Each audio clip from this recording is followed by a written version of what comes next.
Guys, welcome back to the channel. मैं हूं आपकी दोस्त इशिता एंड यस, आज हमारा हिमैट का दिन है। तो आज हम अपना हिमैट का टॉपिक लेंगे। अब हमारे हिमैट में सिर्फ कुछ ही टॉपिक्स बचते हैं, फिर हमारा सिलेबस कंप्लीट होने वाला है। और माइक्रो में भी हमारा थोड़ा सा ही बचता है, बाइकम तक कंप्लीट हो चुका है। पर फिर भी मैंने आपको कहा है कि कोई भी टॉपिक आपको समझ नहीं आ रहा है तो आप मुझे बता सकते हो, मैं उसके लिए वीडियो जरूर बनाऊंगी। लेकिन मैंने अपने हिसाब से इंपॉर्टेंट टॉपिक्स जो है वो सारे कवर कर दिए हैं। तो आज हमारा हिमैट का जो टॉपिक है वो वाला है हिमैटोक्रिट। पिछली बार हमने ईएसआर किया था, आज हम हिमैटोक्रिट देखेंगे। हिमैटोक्रिट क्या है, क्या उसके मेथड्स हैं, क्या एडवांटेजेस हैं मेथड्स के।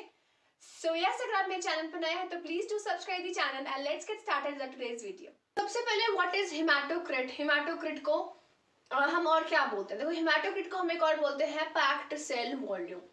ठीक है, देखो जब एरिथ्रोसाइट्स की पैकिंग होती है तो होता है एरिथ्रोसाइट सेडिमेंटेशन रेट। जब हमारे पास एक सेल वॉल्यूम पैक्ड बिल्कुल आता है, सारे ब्लड कंपोनेंट्स पैक हो जाते हैं, तो उसको हम बोलते हैं हिमैटोक्रिट यानी कि पैक्ड सेल वॉल्यूम। तो HCT और PCV is volume of RBC upon whole blood in the form of percentage.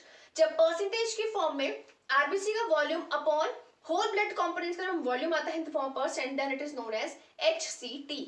अब हम मेथड्स की अगर मैं बात करूं तो मेथड्स दो तरह के हैं। एक होता है मैक्रो हिमैटोक्रिट, पूरा मैक्रो हिमैटोक्रिट रहेगा, और दूसरा होता है माइक्रो हिमैटोक्रिट। ये दो तरह की मेथड है जिससे हम क्या करते हैं, हिमैटोक्रिट परफॉर्म करते हैं। अब मैक्रो हिमैटोक्रिट में कौन सा वाला मेथड है, विंट्रोप्स ट्यूब मेथड।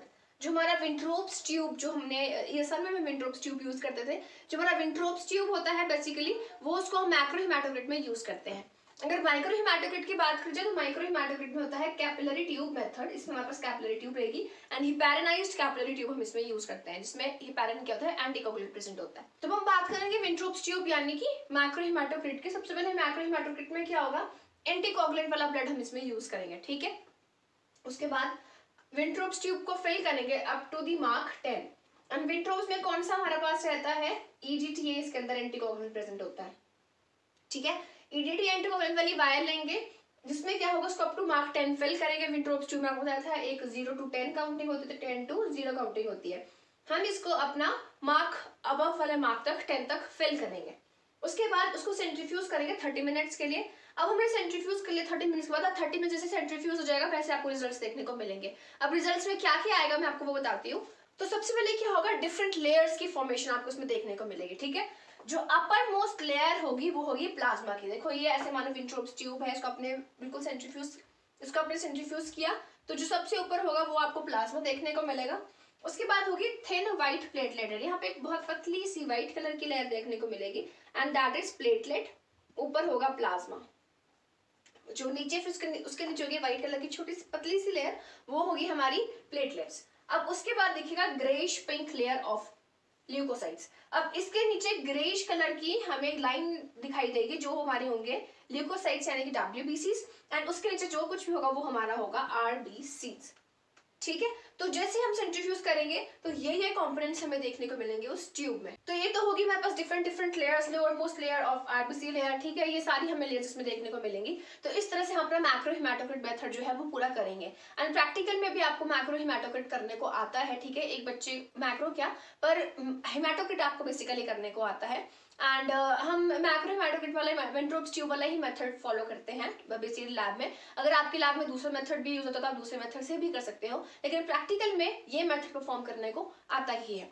और अगर मैं बात करूं एडवांटेजेस की, एडवांटेजेस भी काफी इंपॉर्टेंट है। अगर मैं बात करूं एडवांटेजेस की ऑफ विंट्रोप्स ट्यूब मेथड, तो देखो इससे क्या होगा, हम इससे क्या कर सकते हैं, हमारा ESR भी इसके साथ कर सकते हैं और हिमैटोक्रिट, दोनों चीजें हम इसमें क्या कर सकते हैं, साइमल्टेनियसली रीड आउट कर सकते हैं। अब नेक्स्ट जो इसमें इंपॉर्टेंट टेस्ट आप कर सकते हो होता है बफी कोट। देखो इसमें क्या डिफरेंट लेयर्स आपको देखने को मिल रही है।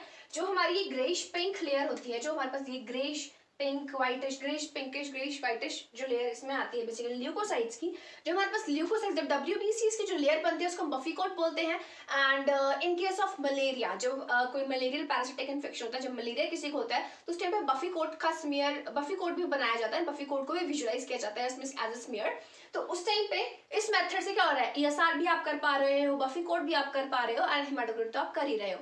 और उसके बाद जो प्लाज्मा इसमें सेपरेट हो जाता है, जो प्लाज्मा का जो कलर होता है ना, प्लाज्मा के कलर भी काफी पैथोलॉजिकल कंडीशंस को हम क्या कर सकते हैं, आइडेंटिफाई कर सकते हैं। तो ये तो हो गया मैक्रो हिमैटोक्रिट। अब आते हैं माइक्रो हिमैटोक्रिट में, जो है हमारे पास कैपिलरी ट्यूब मेथड। अब आते हैं हमारे पास कैपिलरी ट्यूब मेथड के ऊपर। देखो कैपिलरी ट्यूब मेथड में बेसिकली हम क्या यूज करेंगे, कैपिलरी ट्यूब ही यूज करेंगे। एंड इसकी जो लेंथ होती है वो होती है 70 mm। 70 mm की छोटी सी ट्यूब होती है, ठीक है। उसके बाद ये 1 mm इसका डायमीटर रहता है। एंड इसमें ब्लड हम कैसे लेंगे? ब्लड हमारे पास देखो, जो कैपिलरी ट्यूब होगी वो ऑलरेडी हिपैरनाइज्ड होगी। इसमें क्या होगा, फिंगर प्रिक से हम ब्लड लेते हैं। जैसे स्किन प्रिक करेंगे, स्किन प्रिक से हम करेंगे with the help of capillary action, जो ब्लड है वो कैपिलरी ट्यूब में फिल करेंगे। तो मेथड इसका ये है। उसमें तो एंटीकॉन्गुलेंट ब्लड ऑलरेडी आ रहा है। विंट्रोप्स ट्यूब का क्या डायमेंशन है वो मैं आपको ये सब वाले चैप्टर में करा चुकी हूँ, लेकिन अभी मैं सिर्फ आपको कैपिलरी ट्यूब का बता रही हूँ। तो कैपिलरी ट्यूब में क्या है, स्किन पंक्चर से क्या करेंगे, हिपैरनाइज्ड कैपिलरी ट्यूब लेंगे, स्किन पंक्चर करेंगे और कैपिलरी एक्शन के थ्रू ट्यूब जो हमारी फिल होगी। अब ट्यूब फिल होगी, उसके बाद क्या होगा, फिल विद कैपिलरी एक्शन। अब हमने क्या किया, अपने कैपिलरी ट्यूब को फिल किया। अब जैसे हमने कैपिलरी कितनी है हमारी 70 mm है, तो इसमें हम सिर्फ 60 mm फिल करेंगे, 10 mm हम अनफिल्ड रखते हैं। अब उसको अनफिल्ड क्यों रखते हैं, बिकॉज हम उसका जो 10 mm वाला पार्ट जो बचता है उसको हम सील करते हैं। या तो आप प्लास्टिक से सील करो या फिर उसको फ्लेम के ऊपर हीट करके आप उसको सील करो, लेकिन हाँ उसमें 10 mm हम अनफिल्ड रखते हैं बिकॉज हम उसको क्या करेंगे, उसकी सीलिंग करेंगे। अब हमने उसको सील कर लिया। अब क्या करेंगे, जो माइक्रो हेमाटोक्रिट सेंट्रीफ्यूज होता है, माइक्रो हेमाटोक्रिट मेथड के लिए एक स्पेशल सेंट्रीफ्यूज होता है। बेसिकली माइक्रो हेमाटोक्रिट सेंट्रीफ्यूज आप उसको बोलते हो।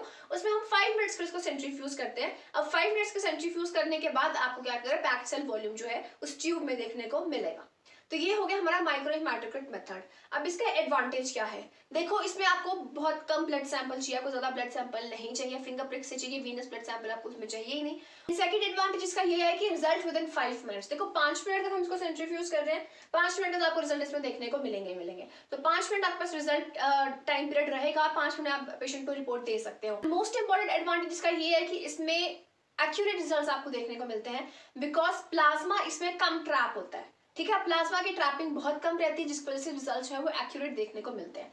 तो ये था हमारा मैक्रो हेमाटोक्रिट, माइक्रो हेमाटोक्रिट, क्या इनके मेथड से क्या एडवांटेजेस थे मैंने आपको इसमें बता दिया है। तो ये था हमारा आज का टॉपिक। आई होप आपको ये मेथड समझ में आ गया क्या है, कैसे आप हेमाटोक्रिट करोगे। एंड एग्जाम में पक्का आपको हेमाटोक्रिट पूछा जाएगा और प्रैक्टिकली भी परफॉर्म करने को आएगा। एंड बेसिकली हम विंट्रोप्स ट्यूब मेथड से ही इसको करते हैं, ठीक है। सो आई होप आपको टॉपिक समझ में आ गया होगा। एंड कोई भी क्वेरी होगी इंस्टाग्राम पे डीएम करने, कमेंट सेक्शन में से पूछ लेना।